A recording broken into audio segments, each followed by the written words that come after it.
దేవునితో మన సహవాసం ఉంటే, దేవునితోనే మనం ఉంటే, అతడు 40 దినాలు కూడా అన్నపానములు మానేసి దేవునితో ఉన్నాడు.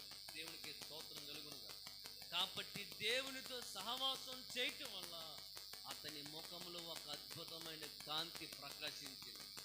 అప్పటి వరకు ప్రజల మధ్యలోనే ఉన్న మోషే కాస్త పైకి వెళ్ళి వచ్చే సమయానికి మోషే ముఖాన్ని ప్రజలు చూడలేకపోయారు. అప్పటిదాకా ప్రజల మధ్యలోనే మసులుతూ మాట్లాడి ఉన్న ఆ మోషే ముఖం చూశారట. కానీ ఆ 40 దినాలు ఎప్పుడైతే ప్రభుతో సహవాసం గడిపి వచ్చాడో అతని ముఖము మారిపోయింది, అతని స్వరూపం మారింది. అతని చూడగానే ఏదో తెలియని ఒక అద్భుతమైన దైవ్య కాంతి, ఒక దివ్యమైన వెలుగు మోషే ముఖంలో కనిపించింది. దేవునికి స్తోత్రం కలుగునుగా. వెంటనే మోషే ముఖాన్ని ప్రజలు కొండ దిగుతుంటే చూడలేకపోయింది. దేవునికి స్తోత్రం కలుగునుగా. కాబట్టి మనము దేవునితో సహవాసం చేస్తే మన రూపం, మన స్వరూపం కూడా మారిపోదు. మనము ప్రార్థనలో ఎక్కువ గడిపితే ఆ దైవ కాంతి మన ముఖంలో కనపడదు. దేవునికి స్తోత్రం కలుగునుగా. కాబట్టి మనం అందంగా కనపడడానికి ఏవేవో ఇంకా వాడవలసిన అవసరం లేదు. అలా ఉండాలనుకుంటే ప్రభుత్వ సహవాసం చేయండి. దేవుడి చక్కని ఆయుష్, ఆరోగ్యాన్ని, అందాన్ని దేవుడు మనకి ఇస్తాడు. దేవునికి స్తోత్రం కలుగును. కాబట్టి ఖర్జూరపు మొక్కలో ఉన్న ఒక మంచి లక్షణం ఏంటంటే అది సౌందర్యము కలిగింది. రెండవది యెహెజ్కేలు గ్రంథం 40:15. యెహెజ్కేలు గ్రంథం 40:15 ఇలా రాయబడి ఏంటి అది?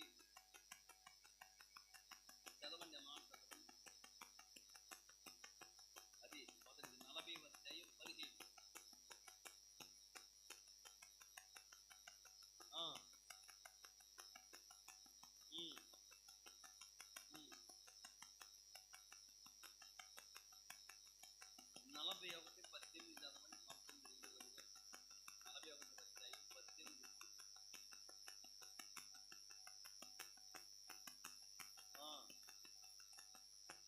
ఒక్కొక్క కేరుబు మధ్యలో 2 ముఖములుండెను. కనుక ఖర్జూరపు చెట్టు వైపున మనుష్య ముఖమును, ఆ తట్టు ఖర్జూరపు చెట్టు వరకు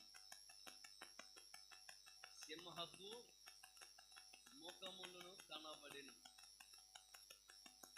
ఈ ఖర్జూరపు చెట్టుకున్న రెండవ లక్షణం ఏంటంటే ఇది కెరూబుల మధ్యలో, అంటే దేవుని మందసము లేదా దేవుని